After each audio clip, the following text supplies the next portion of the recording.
Gurroar. If you were able to interview Juliette Lewis or Laura Prepon, what questions would you ask them? What do you think their responses would be?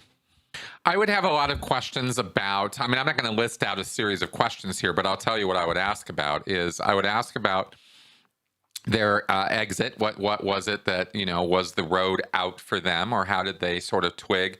What was their Scientology experience in the first place? I'd be a little interested in that. Juliette was a second-gen member. Laura was not.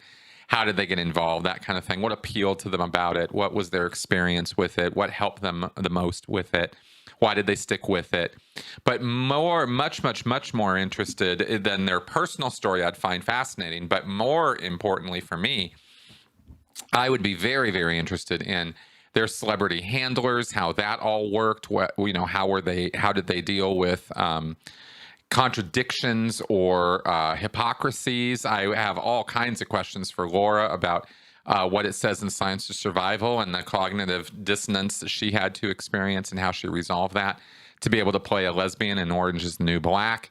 And that aside, even if that's just an acting role and it doesn't have to conflict with her beliefs, how does she then put out a statement that there is no conflict and that the church is LGBT friendly?